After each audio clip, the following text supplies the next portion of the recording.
નમસ્કાર વિદ્યાર્થી મિત્રો, કૌટિલ્ય લાઈવના ઓનલાઈન પ્લેટફોર્મ ઉપર હું મિતેશ જોશી આપ સૌનું હાર્દિક સ્વાગત કરું છું.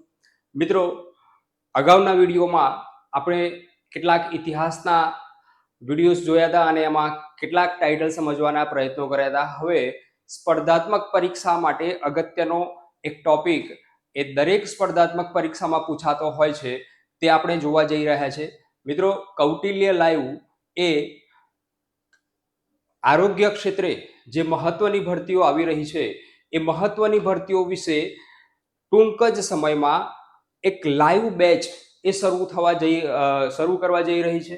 મિત્રો, Kautilya live mission for health અને એમાં મુખ્ય સેવિકા, MPHW, FHW અને સ્ટાફ નર્સ આ તમામ ભરતીઓ માટેનો એક લાઈવ કોર્સ લઈને આવી રહી છે ગુજરાતની ખ્યાતનામ ફેકલ્ટીની ટીમ સાથે, ઉત્તમ મટીરિયલ સાથે, અને તેમાં સફળતાના શિખરો આપ સૌ સર કરી શકો અને ઘરે બેઠા આપના સુધી આ માહિતી પહોંચી શકે, છેલ્લામાં છેલ્લા વિદ્યાર્થી સુધી આપણે પહોંચી શકીએ તે હેતુથી કૌટિલ્ય લાઈવ એટલે કે ઓનલાઈન લાઈવ બેચ એ શરૂ થવા જઈ રહી છે. મિત્રો, ટૂંક જ સમયમાં આરોગ્યના તમામ વિષયો લઈને અલગ અલગ ફેકલ્ટી એ આપની સમક્ષ આવશે. તેથી કૌટિલ્ય લાઈવની આ ચેનલ, યુટ્યુબ ચેનલને સબસ્ક્રાઇબ કરો અને આ ચેનલની લિંક એ આપના મિત્રો સુધી પહોંચાડો. આપ કૌટિલ્ય લાઈવ સાથે એ વોટ્સઅપ ચેનલ સાથે પણ જોડાઈ શકો છો. મિત્રો, ટૂંક જ સમયમાં આપણે આ બેચ શરૂ કરવા જઈ રહ્યા છીએ. મિત્રો, કોઈ પણ સ્પર્ધાત્મક પરીક્ષા હોય તેમાં ગુજરાતના જિલ્લાઓના પ્રશ્નો એક ખાસ પૂછાતા હોય છે અને ગુજરાતના 33 જિલ્લાઓ અને 252 તાલુકાઓમાંથી ક્યારેક એવા પ્રશ્નો પૂછાઈ જતા હોય છે કે આપને એક કન્ફ્યુઝન ઊભું થાય કે આમાં કયો જવાબ આવશે. મિત્રો, ગુજરાતના જિલ્લાઓનો એક અભ્યાસ એવો છે કે જ્યારે તમે ગુજરાતના જિલ્લાઓનો અભ્યાસ કરેલો છો એટલે ગુજરાતનો ઇતિહાસ પણ એ કવર થાય છે, ગુજરાતની ભૂગોળ પણ કવર થાય છે, ગુજરાતનો સાંસ્કૃતિક વારસો પણ કવર થાય છે અને એક કાંકરે આવા અનેક પક્ષીઓ મળે છે એમ કહી શકાય. તેથી ગુજરાતનો અભ્યાસ એ આપણે સ્પર્ધાત્મક પરીક્ષાના માધ્યમથી કરવાનો છે. એટલે મિત્રો, ગુજરાત એક યાત્રા, ગુજરાત એ જીવંત વ્યક્તિ છે, આવા આપણા કવિ સાહિત્યકારોનું કહેવું છે. નર્મદાશંકર લાભશંકર દવે એ ગુજરાતના મહાન કવિ, તેમને જય જય ગરવી ગુજરાત નામનું મહાકાવ્ય એ ગુજરાતના અનુસંધાનમાં ગાયેલું છે. એટલે એમ કહી શકાય કે ગુજરાત જ્યાં જ્યાં વસે એક ગુજરાતી ત્યાં ત્યાં સદાકાળ ગુજરાત. અને કન્હૈયાલાલ મુનશી જેવાએ તો ગુજરાતને અસ્મિતા શબ્દ સાથે જોડ્યો છે. મિત્રો, ગુજરાત એ જીવંત વ્યક્તિ છે. આ ભૂમિ એ અનેક વિવિધતાઓથી ભરેલી છે. મિત્રો, ગુજરાતની સફરે જ્યારે આપણે નીકળીએ ત્યારે કૃષ્ણના પણ દર્શન થાય છે અને આ આધુનિક યુગના કૃષ્ણ એટલે મહાત્મા ગાંધી એના પણ દર્શન થાય છે. આ ભૂમિ એમાં સૌથી લાંબો સાગરકાંઠો આવેલો છે. ઉત્તરે અરવલ્લીની ગિરિમાળાઓથી માંડીને પશ્ચિમ ઘાટને જોડતી ડુંગર માળા એ આ ગુજરાતમાં આવેલી છે. અનેક સ્થાપત્યો અને અનેક સાહિત્યકારોએ આ ગુજરાતને એ ધન્ય બનાવ્યું છે, ગૌરવ બનતું બનાવ્યું છે. જેટલું ગુજરાત ગૌરવ બનતું છે તેટલો જ ગુજરાતનો ઇતિહાસ પણ ગૌરવ બનતો છે. એટલે આ જિલ્લાઓ જોતા જોતા આપણે ગુજરાતની ગૌરવ ગાથા પણ જોતા જવાની છે.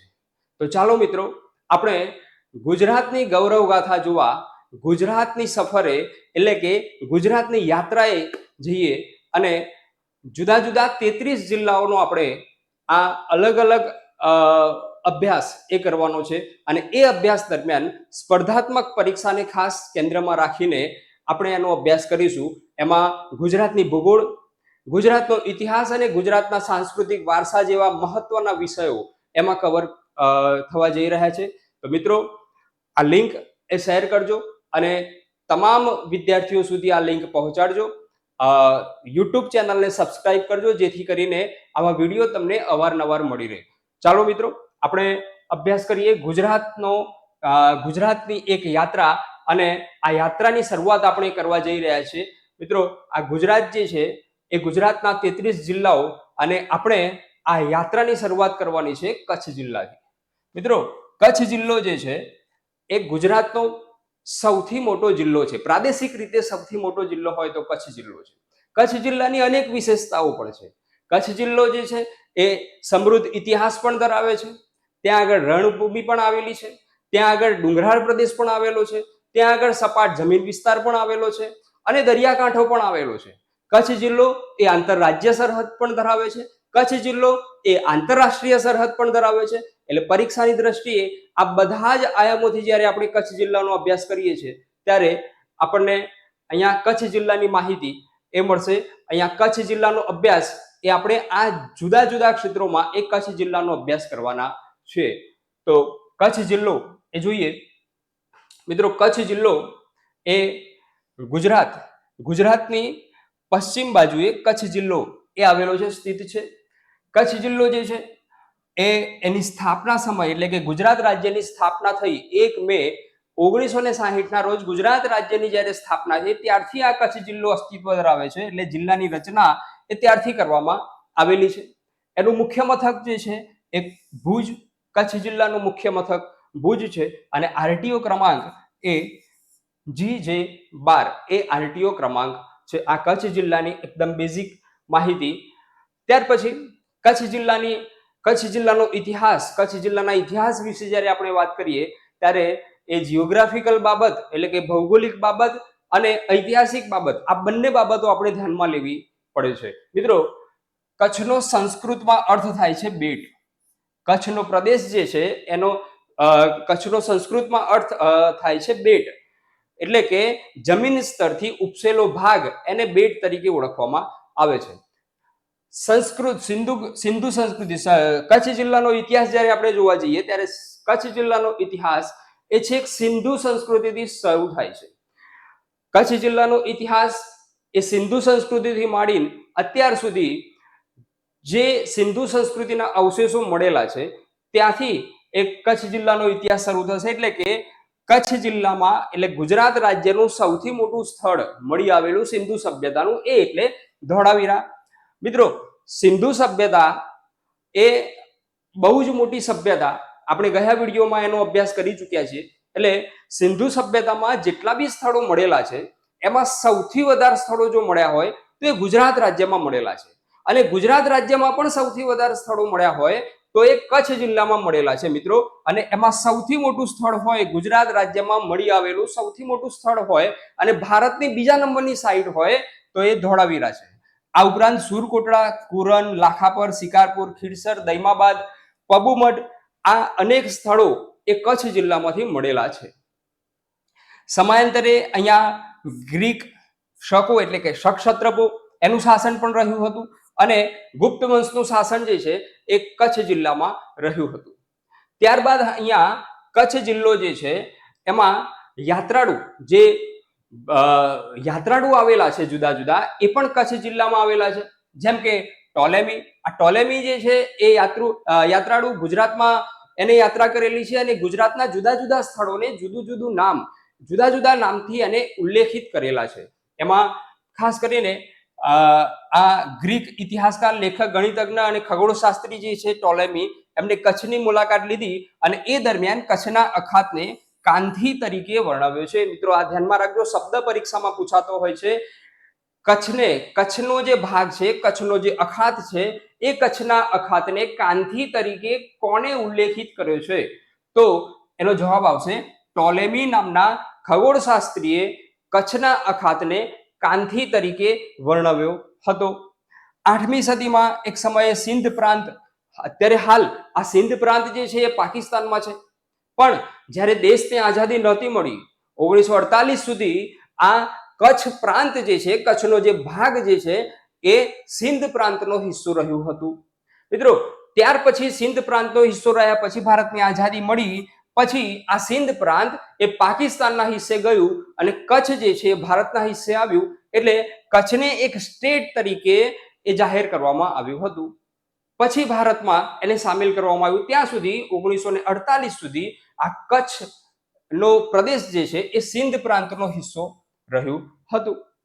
ત્યાર પછી ચાવડા વંશની આપણે વાત કરીએ તો ચાવડા વંશ જે છે એ ચાવડા વંશ દરમિયાન પણ કચ્છનો ભાગ એ ચાવડા વંશના રાજાઓ હેઠળ આવતો હતો. જેમ કે સામંતસિંહ, ચાવડા વંશના છેલ્લા રાજા એ એટલે સામંતસિંહ. સામંતસિંહ ચાવડાના પુત્ર અહિપતસિંહ ચાવડા જે છે તેમાં એ અહિપતસિંહ ચાવડાએ કેટલો ભાગ એ જીત્યો.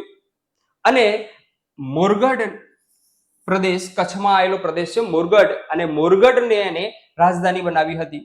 ત્યાર પછી સોલંકી વંશ આવ્યો. અહીંયા મૂળરાજ સોલંકી જે છે અને સોલંકી વંશની સ્થાપના કરી. સામંતસિંહને મારીને સોલંકી વંશની સ્થાપના કરી. એ વખતે મૂળરાજ સોલંકી જે છે એને ગુજરાતના જુદા જુદા પ્રદેશો જીત્યા. તેમાં કચ્છનો પણ સમાવેશ થાય છે. કંથકોટના કિલ્લાઓ એ પોતાના હસ્તક કર્યો. કંથકોટનો કિલ્લો જ્યારે આપણે નામ લઈએ મિત્રો, એ વખતે સોલંકી વંશનો ભીમદેવ પ્રથમ પણ આપણને યાદ આવે છે. જી હા, એ કંથકોટના કિલ્લામાં જ્યારે છુપાયો હતો એ જ આ કંથકોટનો કિલ્લો છે, ઐતિહાસિક કંથકોટનો કિલ્લો. ત્યાર પછી સલ્તનત દરમિયાન એ સમા વંશનું શાસન રહેલું છે. મિત્રો, ચાવડા વંશ અને સોલંકી વંશ દરમિયાન અને સલ્તનત કાળ દરમિયાન પણ આ કચ્છ જિલ્લો જે છે તે સમા વંશનું શાસન રહ્યું હતું. અને અવારનવાર કચ્છમાં આવા શાસકો એ બદલાતા ગયા. અને જેમ દિલ્હીમાં અને પાટણમાં શાસકો બદલાતા ગયા અને વંશ બદલાતા ગયા, તેમ કચ્છમાં પણ જુદા જુદા વંશનું શાસન એ રહ્યું છે. ત્યાર પછી કચ્છ સ્ટેટ તરીકે જાહેર કરવામાં આવ્યું. મેં તમને હમણાં વાત કરી, આઝાદી પહેલા એ સિંધ પ્રાંતનો હિસ્સો હતો અને પછી કચ્છ સ્ટેટ તરીકે એને માન્યતા મળી. ત્યારબાદ એ સમયમાં રાવ રાજાઓ થઈ ગયા, જાડેજા વંશના હતા. એકચ્યુઅલી આ રાવ રાજાઓ જે છે એ સૌરાષ્ટ્રમાંથી આવ્યા હતા, મોરબીના હતા, અને મોરબીથી પછી કચ્છ આવ્યા. અને રાવ રાજાઓમાં કચ્છ સ્ટેટના પ્રથમ રાજા એ ખેંગારજી પ્રથમ એ હતા, જે મોરબીના શાસક હતા. ત્યાર પછી કચ્છ સ્ટેટમાં ફતેહ મોહમ્મદ જમાદાર નામના શાસક થઈ ગયા. મિત્રો, આમનું નામ તમે સાંભળ્યું હશે. અહીંયા દર વર્ષે ભુજમાં દશેરાના દિવસે ફતેહ મોહમ્મદ ઉર્સનો મેળો ભરાય છે. મેળો એટલે કે ઉર્સ, મેળો ભરાય છે. એ આમના જ નામે મેળો ભરાય છે. બરાબર. એટલે અહીંયા કચ્છ જે છે એ જુદા જુદા સમયે જુદા જુદા શાસકો હેઠળ એ આવતું ગયું, એવો તેનો ઇતિહાસ રહ્યો છે. અને આઝાદી પછી કચ્છ, જ્યારે દેશને આઝાદી મળી એ વખતે સિક્યોરિટીની દ્રષ્ટિએ, સુરક્ષાની દ્રષ્ટિએ કચ્છનો પ્રાંત એ ખૂબ જ અગત્યનો હતો. તેથી ગુજરાતમાં કચ્છ સિવાયના બાકીના પ્રદેશો એ બૃહદ મુંબઈ રાજ્યમાં આવતા હતા, પરંતુ કચ્છ જિલ્લાને એટલે કે કચ્છનો જે પ્રદેશ છે તેને કેન્દ્ર શાસિત પ્રદેશ એ બનાવવામાં આવ્યો. અને કેન્દ્ર શાસિત પ્રદેશ જ્યારે બનાવવામાં આવ્યો એટલે કેન્દ્ર શાસિત પ્રદેશના પ્રથમ કમિશનર, ચીફ કમિશનર એ છોટાલાલ ખોસવદાસ દેસાઈ એ કચ્છ સ્ટેટના એટલે કે કચ્છ કેન્દ્ર શાસિત પ્રદેશના છોટાલાલ ખોસવદાસ દેસાઈ એટલે કે છોટાલાલ દેસાઈ એ કચ્છના પ્રથમ ચીફ કમિશનર બન્યા હતા. જે ક્યાં સુધી રહ્યા તો ત્યાર પછી ગુજરાત રાજ્ય એ બૃહદ મુંબઈ રાજ્યમાં આવ્યું. એટલે કે તળ ગુજરાત અને સૌરાષ્ટ્રનો ભાગ જે છે તે એ વખતે બૃહદ મુંબઈ રાજ્યમાં આવતું હતું. અને ત્યાર પછી ધીમે ધીમે મહાગુજરાત ચળવળ 1956 પછી એ જોર પકડવા લાગી. અલગ ગુજરાત રાજ્યની એ ચળવળ ચાલી અને એક આંદોલન સ્વરૂપે 1 મે 1960 ના રોજ અલગ ગુજરાત રાજ્ય બૃહદ મુંબઈ રાજ્યમાંથી છૂટું પડ્યું. એક મહારાષ્ટ્ર અને ગુજરાત એટલે કે મરાઠી ભાષી મહારાષ્ટ્ર અને ગુજરાતી ભાષી ગુજરાત, આવા 2 રાજ્યો અલગ કરવામાં આવ્યા. અને જ્યારે રાજ્યો અલગ કરવામાં આવ્યા એ વખતે કચ્છને ગુજરાત સાથે મૂકવામાં આવ્યું, એટલે જોડી દેવામાં આવ્યું ગુજરાત સાથે, જે પહેલા કેન્દ્ર શાસિત પ્રદેશ હતું. અને ત્યારથી પછી કચ્છ જે છે એ ગુજરાતનો હિસ્સો રહ્યું છે અને કચ્છને અલગ જિલ્લો એ બનાવવામાં આવ્યો. મિત્રો, આ 1 મે 1960 સુધી કચ્છનો ઇતિહાસ એ કંઈક આવો રહ્યો છે. અવારનવાર તેમાં વંશ બદલાવ્યા, સિંધ પ્રાંતનો હિસ્સો રહ્યું, ત્યાર પછી અલગ કેન્દ્ર શાસિત પ્રદેશ બનાવવામાં આવ્યો અને પછી 1960 પછી એને રાજ્યમાં, ગુજરાત રાજ્યમાં સમાવવામાં આવ્યું અને પછી એને અલગ જિલ્લા તરીકે માન્યતા આપવામાં આવી, જેનું મુખ્ય મથક બનાવવામાં આવ્યું ભુજ. મિત્રો આ કચ્છ જે છે એમાં 10 તાલુકાઓ આવેલા છે.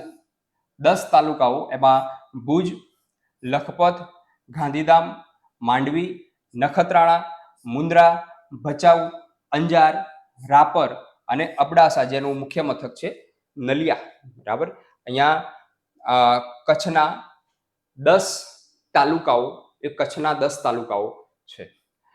ત્યાર પછી આપણે વાત કરીએ ભૂપૃષ્ઠની દ્રષ્ટિએ કચ્છ જિલ્લો. ભૂપૃષ્ઠ એટલે એમાં ડુંગરો આવેલા હોય, સપાટ જમીન વિસ્તાર આવેલો હોય, દરિયા કિનારો આવેલો હોય, એ એનું ભૂપૃષ્ઠ તરીકે ઓળખવામાં આવે છે.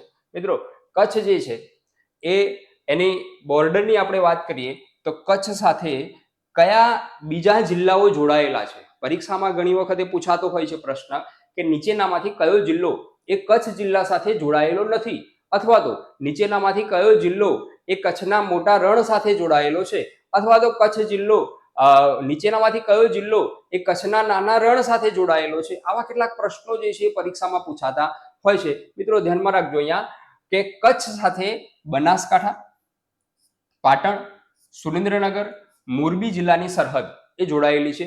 અહીંયા તમે નકશામાં જોશો તો આ કચ્છ જિલ્લો છે.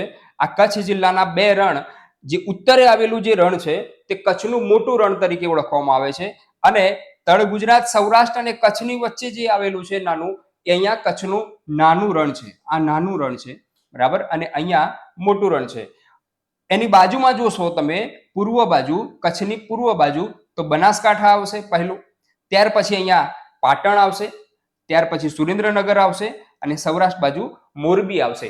આટલા જિલ્લાઓ કચ્છ જિલ્લા સાથે સરહદ ધરાવે છે. આ કચ્છ જિલ્લા સાથે સરહદ ધરાવતા જિલ્લાઓ મિત્રો ધ્યાનમાં રાખજો, એમાં પાટણ, સુરેન્દ્રનગર અને મોરબી આ 3 જિલ્લાઓ એવા છે કે કચ્છના નાના રણ સાથે સરહદ ધરાવે છે, જ્યારે બનાસકાંઠા અને પાટણ આ 2 જિલ્લાઓ એવા છે કે કચ્છના મોટા રણ સાથે સરહદ ધરાવે છે. આ પણ ધ્યાનમાં રાખવા જેવી બાબત છે.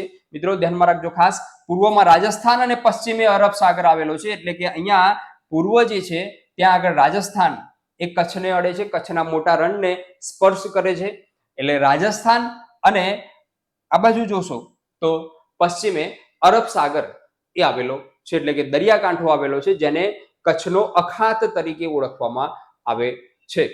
બરાબર, ત્યાર પછી આપણે વાત કરીએ મિત્રો, કચ્છ એ ગુજરાતનો સૌથી વધુ 406 કિલોમીટર લાંબી દરિયાઈ સરહદ ધરાવતો જિલ્લો છે. કચ્છ જે છે તે ગુજરાતનો સૌથી વધુ 406 કિલોમીટર દરિયાઈ સરહદ ધરાવે છે, એટલે કે ગુજરાતની દરિયાઈ સરહદ એ ભારતની સૌથી લાંબામાં લાંબી દરિયાઈ સરહદ છે, એટલે કે 1600 કિલોમીટર લાંબો દરિયા કિનારો એ ગુજરાતનો છે. પરંતુ ગુજરાતમાં કયો જિલ્લો સૌથી લાંબી દરિયાઈ સરહદ ધરાવે છે તો એ આવશે કચ્છ જિલ્લો. અને કેટલા કિલોમીટર તો 406 કિલોમીટર લાંબી દરિયાઈ સરહદ એ કચ્છ જિલ્લો ધરાવે છે. કચ્છના દરિયા કિનારે જુદા જુદા બંદરો આવેલા છે, એમાં કંડલા, જખૌ, માંડવી, મુન્દ્રા આ બંદરો જે છે એ આવેલા છે. મિત્રો આ સાઈડ તમે જોશો, કચ્છના મોટા રણની ઉપર જોશો તો આ બાજુ પાકિસ્તાન, એટલે કે કચ્છ જિલ્લો જે છે એ આંતરરાષ્ટ્રીય સરહદ પણ ધરાવે છે. કચ્છ જિલ્લો આંતરરાષ્ટ્રીય સરહદ, આંતરરાજ્ય સરહદ અને દરિયાઈ સરહદ આ 3 પ્રકારની સરહદ જે છે કચ્છ જિલ્લો ધરાવે છે. ત્યાર પછી આપણે વાત કરીએ કે કચ્છ જિલ્લાના બંદરો જે છે એ સમૃદ્ધ બંદરો રહ્યા છે. હાલમાં એનો વિકાસ જે છે એ પણ થયેલો છે, એમને રેલવે ટ્રેક સાથે જોડવામાં આવેલા છે. અને કેટલાક બંદરો, દાખલા તરીકે કંડલા બંદરનો ઉપયોગ એ આમ તો આઝાદી પહેલા, એટલે કે 1931 થી શરૂ થયેલો છે. ભાગલા પછી, એટલે કે 1955માં મિત્રો પશ્ચિમનું અગત્યનું બંદર એ પહેલા કરાચી બંદર એ સૌથી અગત્યનું બંદર હતું, જે કરાચી બંદર પાકિસ્તાનના ફાળે ગયું, એટલે પશ્ચિમના અગત્યના બંદર તરીકે 1955માં કંડલા બંદરને માન્યતા આપવામાં આવી, અને કંડલા બંદર જે છે એને મહાબંદર તરીકે જાહેર કરવામાં આવ્યું હતું. અહીંયા લાલ બહાદુર શાસ્ત્રી 1965માં લાલ બહાદુર શાસ્ત્રી દ્વારા કંડલા બંદરને EPZ, ધ્યાનમાં રાખજો મિત્રો, એનો ફૂલ ફોર્મ થાય છે export processing zone. Export processing zone જે લાલ બહાદુર શાસ્ત્રીએ કંડલા બંદરને જાહેર કર્યું હતું. તેનો વહીવટ અત્યારે હાલમાં કંડલા પોર્ટ ટ્રસ્ટ મારફતે કેન્દ્ર સરકાર દ્વારા તેનો વહીવટ કરવામાં આવે છે. મિત્રો આને FTZ એટલે કે ફ્રી ટ્રેડ ઝોન જાહેર કરવામાં આવેલું છે. પરીક્ષામાં વારંવાર પૂછાયેલો પ્રશ્ન, ઇફકો ખાતર, કંડલા ખાતે ઇફકો ખાતરનું સંકુલ એ આવેલું છે. ઇફકો ખાતર જે છે એનું સંકુલ ક્યાં આવેલું છે? તો કંડલા બંદરે આવેલું છે. મિત્રો ઇફકો ખાતર, ઇફકોનું ફૂલ ફોર્મ શું થાય? તો Indian farmers fertilizers cooperative limited. આનું ફૂલ ફોર્મ ઇફકો ખાતરનું થાય છે, જેનું કારખાનું અહીંયા આવેલું છે. બીજું, અહીંયા કંડલા બંદરનું નામ જે છે એ બદલવામાં આવેલું છે. ખાસ ધ્યાનમાં રાખવા જેવી બાબત છે. હાલમાં કંડલા બંદરનું નામ બદલવામાં આવેલું છે અને એનું નામ અત્યારે હાલમાં દીનદયાલ ઉપાધ્યાય બંદર રાખવામાં આવેલું છે. પંડિત દીનદયાલ ઉપાધ્યાય બંદર એ કંડલા બંદરનું નામ રાખવામાં આવેલું છે. મિત્રો આ કંડલા બંદરનો કંડલા બંદરની અગત્યની માહિતી છે, પરીક્ષામાં વારંવાર પૂછાતી માહિતી છે. આ ખાસ ધ્યાનમાં રાખવું. ત્યાર પછી આપણે આગળ જઈએ એમાં તો કચ્છનો ડુંગરાળ પ્રદેશ. મિત્રો ડુંગરાળ પ્રદેશ જે છે, કચ્છનો ડુંગરાળ પ્રદેશ. હવે ગુજરાતના ડુંગરાળ પ્રદેશની આપણે વાત કરીએ તો ગુજરાતનો ડુંગરાળ પ્રદેશ જે છે એ કચ્છનો ડુંગરાળ પ્રદેશ, એમાં અરવલ્લીથી પશ્ચિમ ઘાટ સુધીનો ડુંગરાળ પ્રદેશ અને સૌરાષ્ટ્રનો ડુંગરાળ પ્રદેશ. એટલે કે કચ્છ, સૌરાષ્ટ્ર અને તળ ગુજરાત, આ ડુંગરાળ પ્રદેશને ત્રણ ભાગમાં ગુજરાતના ડુંગરાળ પ્રદેશનો અભ્યાસ એ આ ત્રણ ભાગમાં કરવામાં આવે છે. એમાંનો એક ભાગ છે કચ્છનો ડુંગરાળ પ્રદેશ. મિત્રો હવે કચ્છના જે ડુંગરો છે એને ધાર તરીકે ઓળખવામાં આવે છે. ધાર. કચ્છના ડુંગરોને કયા નામે ઓળખવામાં આવે છે? તો કચ્છના ડુંગરોને ધાર તરીકે ઓળખવામાં આવે છે. મિત્રો હવે કચ્છનો ડુંગરાળ પ્રદેશ જે છે એ ત્રણ ભાગમાં વિભાજિત છે. ત્રણ ધાર આવેલી છે. કચ્છના ડુંગરાળ પ્રદેશની ત્રણ ધાર આવેલી છે. હવે આ ત્રણ ધાર જે છે એને શું નામ આપવામાં આવ્યું છે? તે ઉત્તરની ડુંગરધાર, મધ્યની ડુંગરધાર અને દક્ષિણની ડુંગરધાર. તમે નકશામાં અહીંયા જોશો તો તમને ખ્યાલ આવશે કે ઉત્તરની ડુંગરધાર જે છે એ મોટા ભાગે કચ્છના રણમાં આવેલી છે. આ ઉત્તરની ડુંગરધાર છે, કચ્છના રણમાં આવેલી. આ રીતે કચ્છના રણમાં આવેલી ઉત્તરની ડુંગરધાર. ત્યાર પછી મધ્યની ડુંગરધાર. આ મધ્યની ડુંગરધાર જે છે એ કચ્છની મુખ્ય ભૂમિમાં આવેલી છે. એટલે કે જેને આપણે કંઠીનું અને વાગડનું મેદાન કહીએ છીએ, ત્યાં આ ડુંગરધાર જે છે એ પસાર થાય છે. એટલે એને મધ્યની ડુંગરધાર કહેવાય છે. ત્યાર પછી આ દક્ષિણની ડુંગરધાર જે છે એ દરિયા કિનારાને અડીને આવેલી જે ડુંગરધાર છે તેને દક્ષિણની ડુંગરધાર તરીકે ઓળખવામાં આવે છે. મિત્રો ડુંગર કોને કહેવાય? તો ડુંગરાળ પ્રદેશ એટલે 300 મીટરથી ઊંચો ખડકાર જે ભાગ હોય તેને ડુંગરો તરીકે ઓળખવામાં આવે છે. એટલે કચ્છમાં મોટાભાગે ડુંગરો આવેલા છે. પર્વત કહી શકાય તેવો કોઈ ભાગ ગુજરાતમાં આવેલો નથી. એટલે અહીંયા ડુંગરાળ પ્રદેશ, કચ્છનો ડુંગરાળ પ્રદેશ એવો શબ્દ પ્રયોગ કરવામાં આવશે. ધ્યાનમાં રાખજો મિત્રો, અહીંયા કચ્છનો ડુંગરાળ પ્રદેશ એ ધાર તરીકે ઓળખાય છે. એટલે આ ત્રણ ધાર, ઉત્તર, મધ્ય અને દક્ષિણ. હવે આ ત્રણે ત્રણ ધારમાં જુદા જુદા ડુંગરો એ આવેલા છે. એ આપણે જોઈએ કયા કયા ડુંગરો એ આ ત્રણ ધારમાં આવેલા છે તેની અગત્યની માહિતી. એમાં ઉત્તરની ડુંગરધાર, એમાં સૌથી ઊંચો કાળો ડુંગર, જે કચ્છનો સૌથી ઊંચો ડુંગર છે, કાળો ડુંગર, જે મોટા ભાગે કચ્છના મોટા રણમાં આવેલો છે. કાળો ડુંગર, એની ઊંચાઈ છે 437.08 મીટરની એની ઊંચાઈ છે. કચ્છનો સૌથી ઊંચો ડુંગર કયો? તો કાળો ડુંગર છે. અહીંયા દત્તાત્રેય ભગવાનનું મંદિર પણ આવેલું છે. અને આ કાળા ડુંગર જે છે એને પ્રવાસન ઉદ્યોગ તરીકે પણ વિકસિત કરેલો છે. કાળા ડુંગર અહીંયા જે કાળો ડુંગર છે એની ટોચ ઉપરથી કચ્છનું રણ, એ સમગ્ર રણ એક દર્શન થાય છે કાળા ડુંગર પરથી. એટલે એને પ્રવાસન ઉદ્યોગ તરીકે સારા એવા પ્રમાણમાં વિકસિત કરેલો છે. કાળો ડુંગર જે છે એ કચ્છનો સૌથી ઊંચો ડુંગર છે. ધ્યાનમાં રાખજો મિત્રો, કચ્છનો સૌથી ઊંચો ડુંગર કયો? તો કાળો ડુંગર છે. આ ડુંગર કઈ ધારમાં આવેલો છે? તો ઉત્તર ધારમાં આવેલો છે. તેની ઊંચાઈ કેટલી છે? 437.08 મીટર એની ઊંચાઈ છે. આ ઉપરાંત ગાળો અને ખાડીઓ ડુંગર જે છે તે પણ આ ઉત્તરની ધારમાં આવેલા છે. આ ઉપરાંત જુદા જુદા ટાપુ પ્રદેશો એટલે શું? તો કચ્છના રણમાં જમીન સપાટ જેવા ઉપર ઉપસેલા કેટલાક પ્રદેશો આવેલા હોય તેને ટાપુ પ્રદેશો તરીકે ઓળખવામાં આવે છે. પચ્છમ, ખદીર, બેલા, ખાવડા આ બધા ટાપુ પ્રદેશો એ કચ્છના મોટા રણમાં આવેલા છે. ખાવડા, પચ્છમ, બેલા, ખદીર આ બધા ટાપુ પ્રદેશો છે મિત્રો. અહીંયા આ ઉત્તરની ડુંગરધારમાં કાળો ડુંગર એ સૌથી ઊંચો ડુંગર છે અને કચ્છનો પણ સૌથી ઊંચો ડુંગર કહેવાશે. મિત્રો તમને આ કોન્સેપ્ટ જે છે એ ક્લિયર થયો હશે ઉત્તરની ડુંગરધાર. ત્યાર પછી આગળ જોઈએ મધ્યની ડુંગરધાર. મિત્રો મધ્યની ડુંગરધાર જે છે એ લખપત થી અંજાર સુધી એટલે કે આ બાજુ લખપત થી માંડીને અંજાર સુધી એ વિસ્તરેલી છે. સૌથી ઊંચો ડુંગર જે છે એ ધીણોધર. આ સૌથી ઊંચો ડુંગર છે મિત્રો. અહીંયા ધ્યાનમાં રાખવા જેવી બાબત એ છે કે ધીણોધર જે છે એ મધ્યધારનો ઊંચો ડુંગર છે. કચ્છનો ઊંચો ડુંગર નથી સૌથી ઊંચો ડુંગર. બરાબર, કચ્છનો સૌથી ઊંચો ડુંગર એવું પૂછાય તો કાળો ડુંગર આવશે. મધ્યધારનો સૌથી ઊંચો ડુંગર હોય તો એ ધીણોધર આવશે. એટલે કચ્છનો બીજા નંબરનો ડુંગર કહી શકાય ધીણોધરને. બરાબર છે. એની ઊંચાઈ જે છે એ 388 મીટરની એની ઊંચાઈ છે. આ ઉપરાંત ઉમિયા, ઝુરા, વરાર, રતનાલ, ભુજિયો આ બધા ડુંગર જે છે એ આવેલા છે. ભુજિયા ડુંગરની તળેટીમાં ભુજ શહેર એ વિકસિત થયેલું છે, એ જ ભુજિયો ડુંગર છે.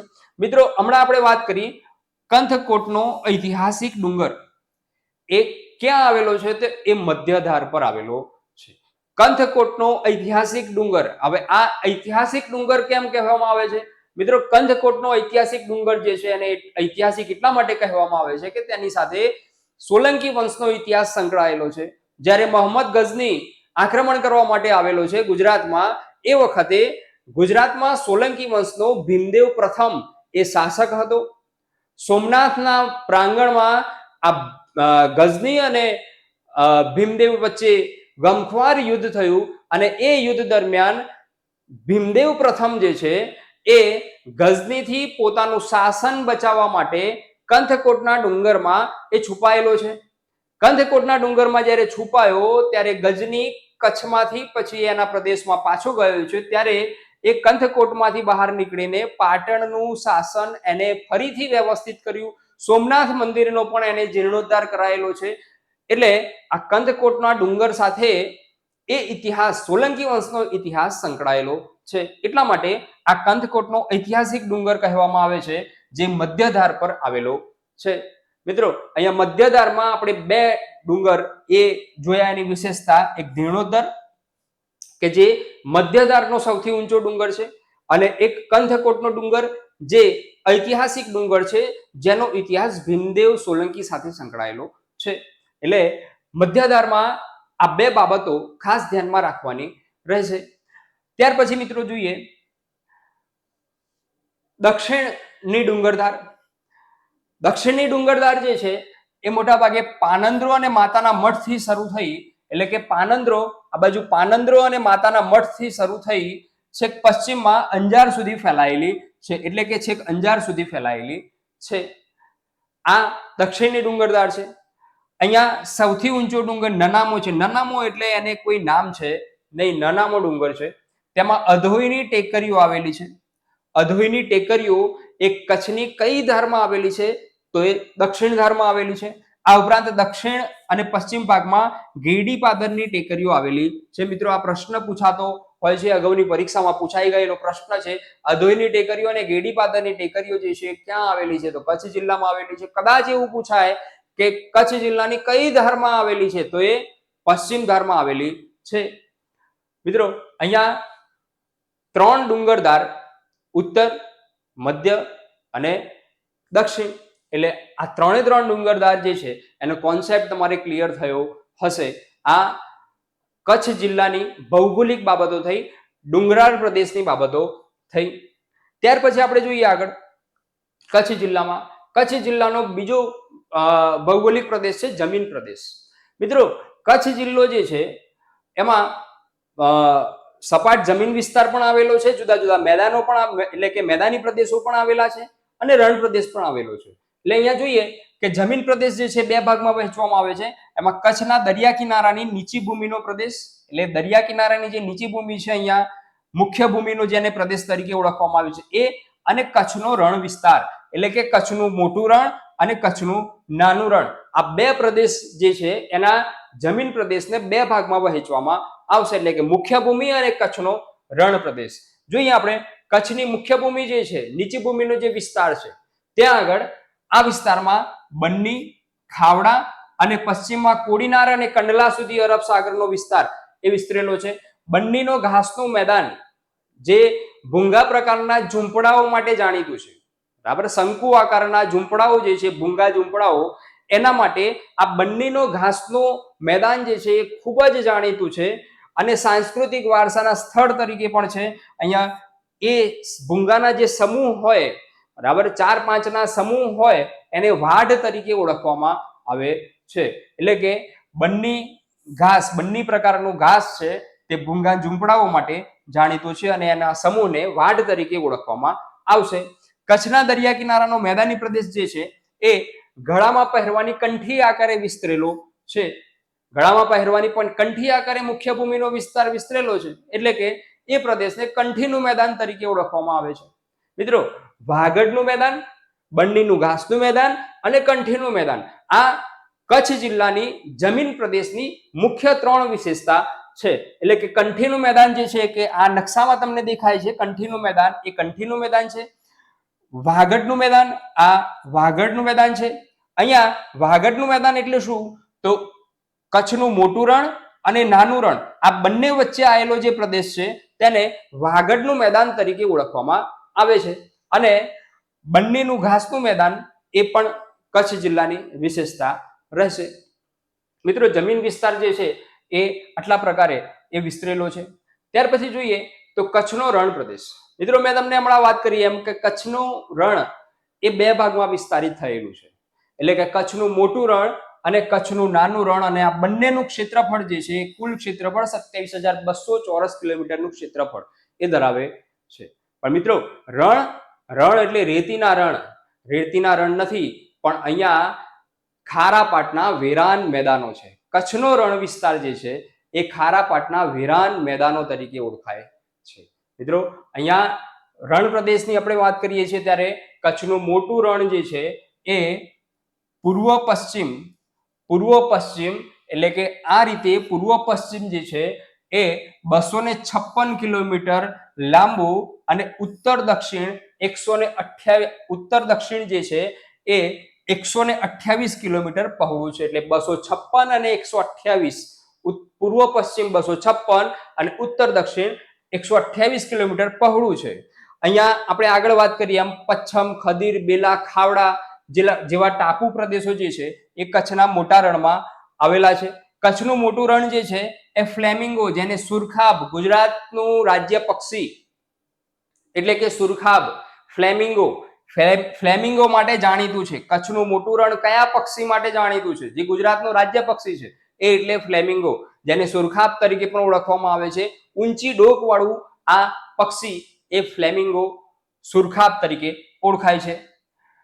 નાનું રણ જે છે એ પૂર્વ પશ્ચિમ 128 કિલોમીટર લાંબુ અને ઉત્તર દક્ષિણ જે છે 16 થી 64 કિલોમીટર જેટલું પહોળું એ આ નાનું રણ છે. કચ્છનું નાનું રણ એ ગુડખર જંગલી ગધેડા માટે જાણીતું છે. ગુડખર, જેને જંગલી ગધેડા તરીકે ઓળખવામાં આવે છે, ગુડખર તરીકે ઓળખવામાં આવે છે. મિત્રો અહીંયા કચ્છનું મોટું રણ એ સુરખાબ, ફ્લેમિંગો માટે જાણીતું છે, અને કચ્છનું નાનું રણ જે છે એ સુરખાબ, જંગલી ગધેડા માટે એ જાણીતું છે. સુરખાબ એટલે આ કચ્છના બે રણ. મિત્રો હવે કચ્છના રણ જે છે મેં તમને વાત કરી એમ કે કચ્છના રણ એ ખારાપાટના વેરાન મેદાનો છે, રેતીના રણ નથી.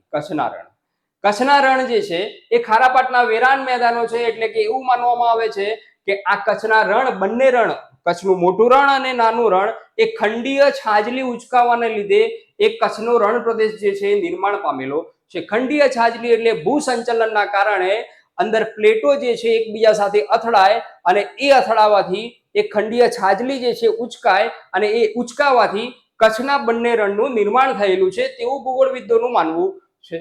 મિત્રો આ રણ જે છે ચોમાસામાં ફેબ્રુઆરી સુધી એ કાદવ કીચડ વાળા રહે છે, ત્યાં આગળ જઈ શકાતું નથી. પરંતુ આ કાદવ કીચડ એટલે કે પાણી જ્યારે સુકાય ત્યારે કચ્છના રણમાં સફેદ કલરનો પટ, જાણે કુદરતે સફેદ ચાદર ના પાથરી હોય એવું ચિત્ર, એવું દ્રશ્ય એ નિર્માણ થાય છે અને એનો લાભ એ ગુજરાતને મળે છે. એટલે કે ગુજરાતનું પ્રવાસન ઉદ્યોગ એને બળ મળે છે. ગુજરાતનું પ્રવાસન સ્થળ તરીકે આજે કચ્છનું રણ જે છે આખા વિશ્વમાં પ્રસિદ્ધ છે. કુછ દિન તો ગુજારો ગુજરાત મેં, આવું અમિતાભ બચ્ચન દ્વારા આપણને સાંભળવા મળે છે. એ એટલે કચ્છ, કચ્છ નહીં દેખા તો કુછ નહીં દેખા, એનો પ્રતાપ છે આ કચ્છનું મોટું રણ, એ એટલે કે સફેદ રણ. મિત્રો અહીંયા જ્યારે આ રણ સુકાવા માંડે ત્યારે તેની સપાટી, એના ઉપરના સ્તરમાં એ ખારા પાટના પોપડા એ જામે છે, એટલે કે મીઠાના પોપડા જે છે એ જામે છે. સારા એવા જાડાઈના પોપડા હોય છે, એને ખારો તરીકે ઓળખવામાં આવે છે. એ ભાગ જે છે, પોપડા જે છે, તેને ખારો તરીકે ઓળખવામાં આવે છે. રેતી અને માટીની અત્યંત બારીકે પોપડો જ્યારે ઊંચો કરવામાં આવે, એને નીચે જોવામાં આવે એ વખતે રેતી અને માટીની અત્યંત બારીક રજથી મિશ્ર થયેલો કાળો અને ઘણો કડવો ક્ષાર જે છે એ ધરાવતી જમીન એ નીચે હોય છે. હવે એ જમીન જે છે એને ખારાસરી તરીકે ઓળખવામાં આવે છે. મિત્રો શબ્દો ધ્યાનમાં રાખવા જેવા છે, પરીક્ષામાં પૂછાઈ ગયેલા શબ્દો છે.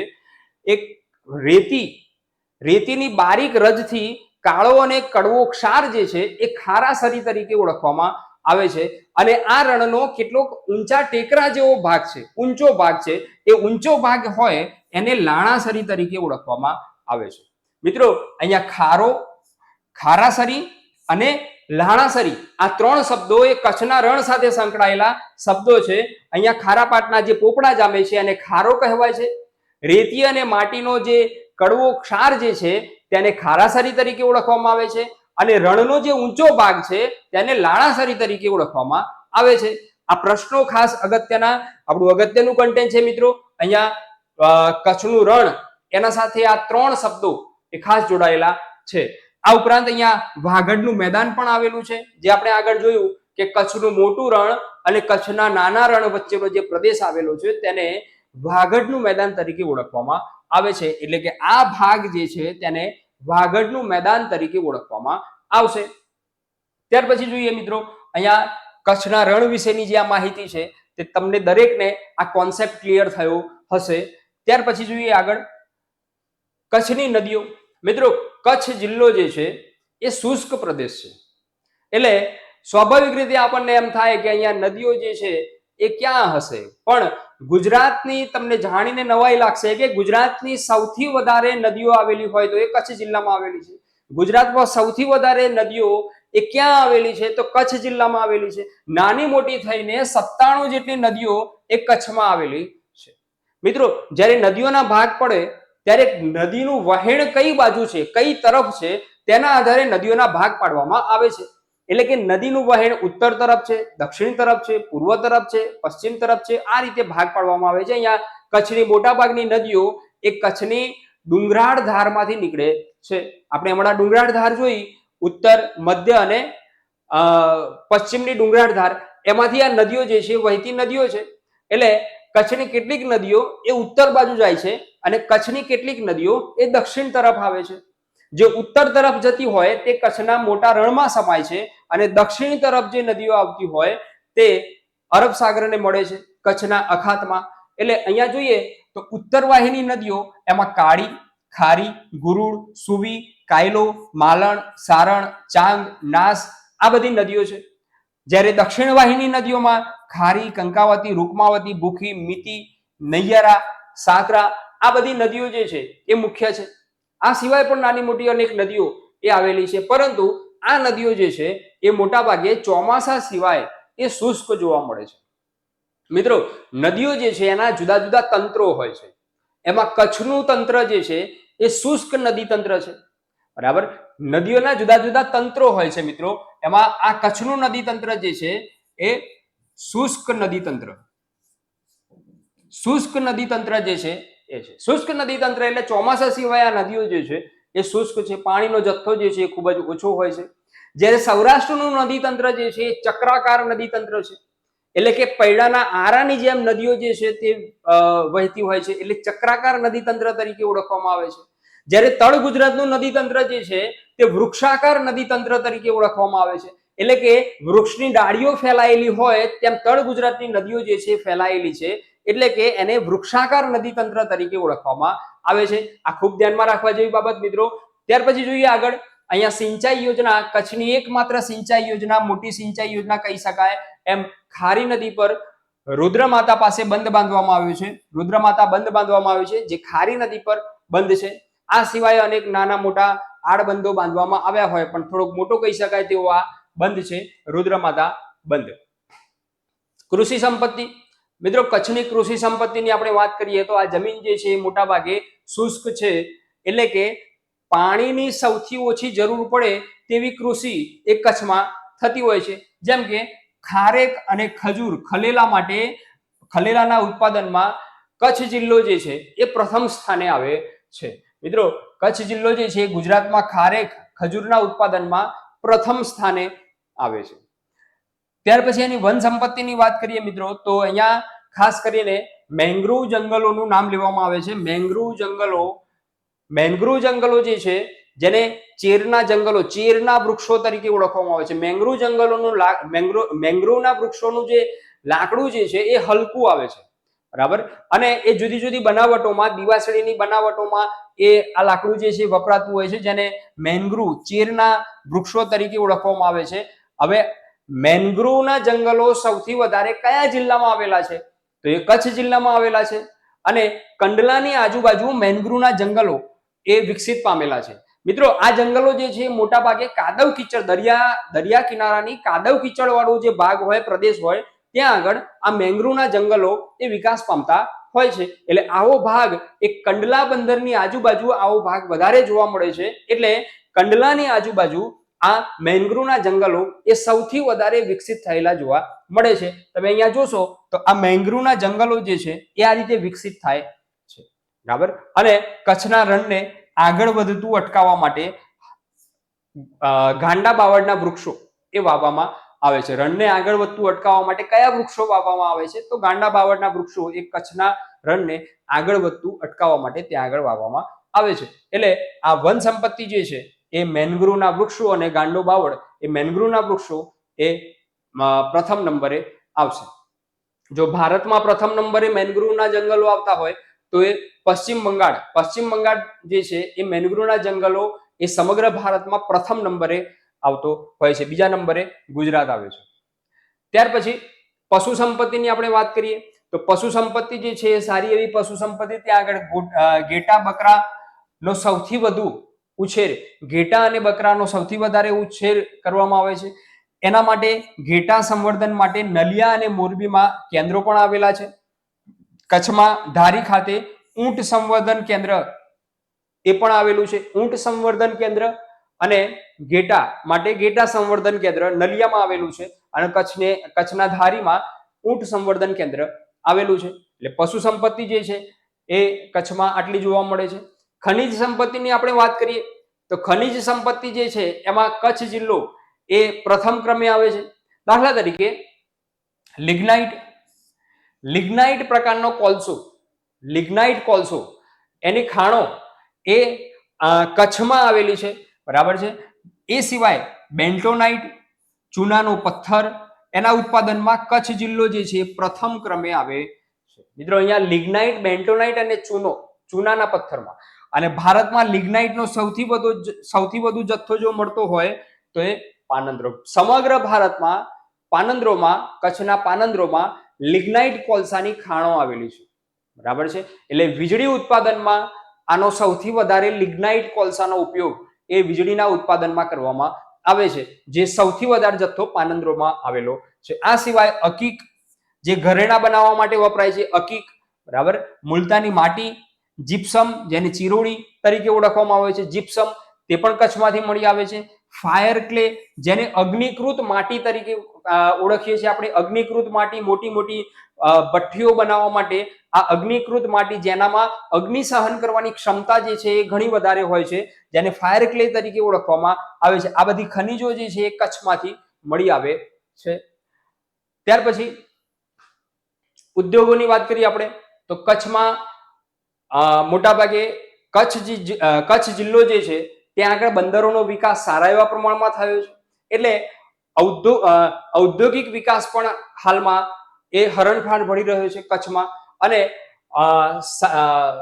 ભુજ જે છે એ સોના ચાંદીના કલાત્મક આભૂષણો માટે સમગ્ર ભારતમાં જાણીતું છે.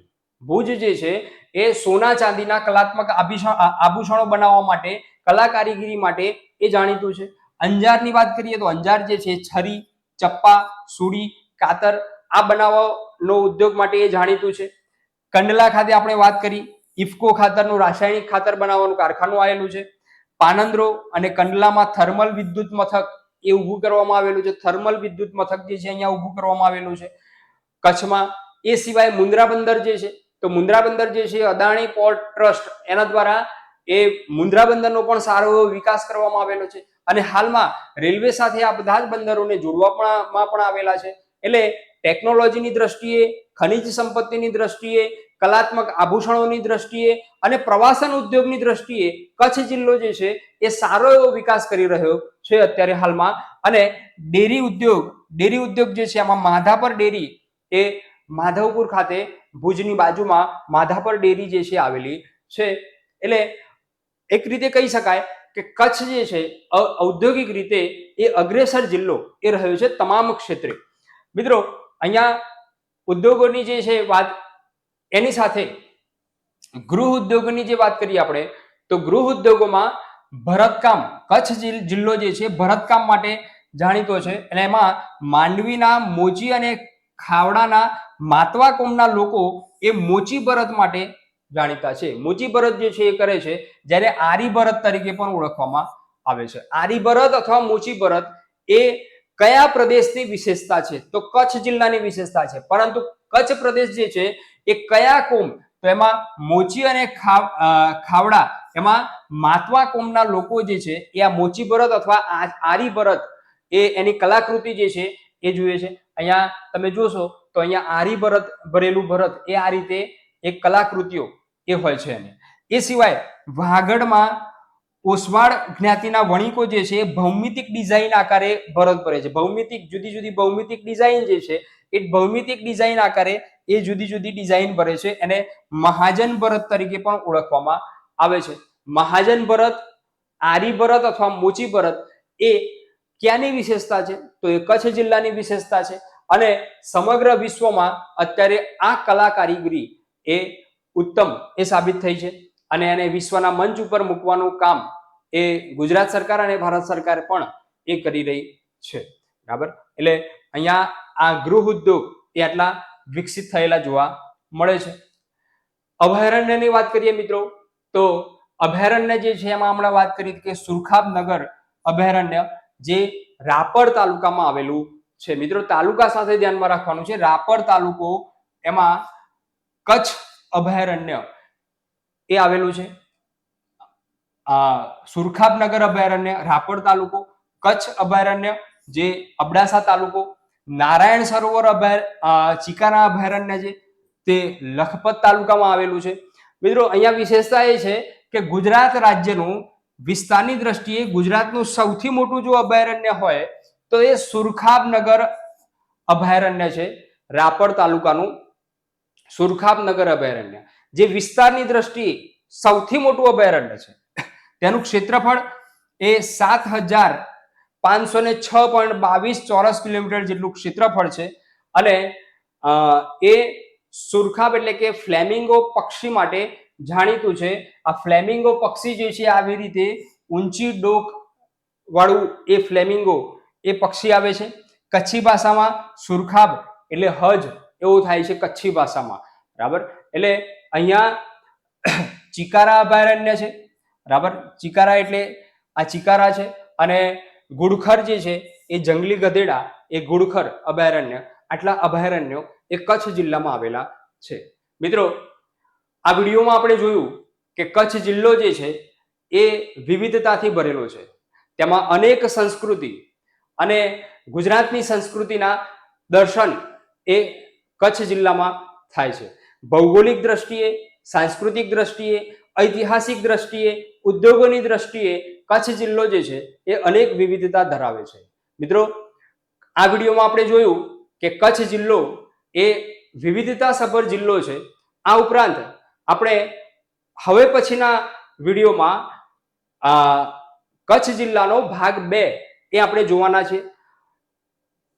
આ ચેનલને સબસ્ક્રાઇબ કરજો, કૌટિલ્ય લાઈવ સાથે જોડાયેલા રહેજો અને આ વિડીયો જે છે એ તમારા ગ્રુપમાં લિંક સ્વરૂપે એ શેર કરજો. મિત્રો, ટૂંક જ સમયમાં આપણે આરોગ્યલક્ષી જુદા જુદા કોર્સિસ એ લાઈવ ચાલુ કરવાના છીએ. લાઈવ કોર્સિસ ચાલુ કરવાના છીએ અને તેમાં તમને નિષ્ણાંત ફેકલ્ટીની ટીમ એ મળશે, ઉત્તમ મટીરિયલ મળશે અને તેનું ઉત્તમ માર્ગદર્શન એ તમારા ઘર સુધી પહોંચે તેવો અમારો પ્રયત્ન એ રહ્યો છે. મિત્રો, કચ્છ જિલ્લામાં જ બીજા ભાગમાં આપણે ફરીથી મળીશું નવા વિડીયો સાથે. ત્યાં સુધી મને રજા આપશો. નમસ્કાર, જય હિન્દ.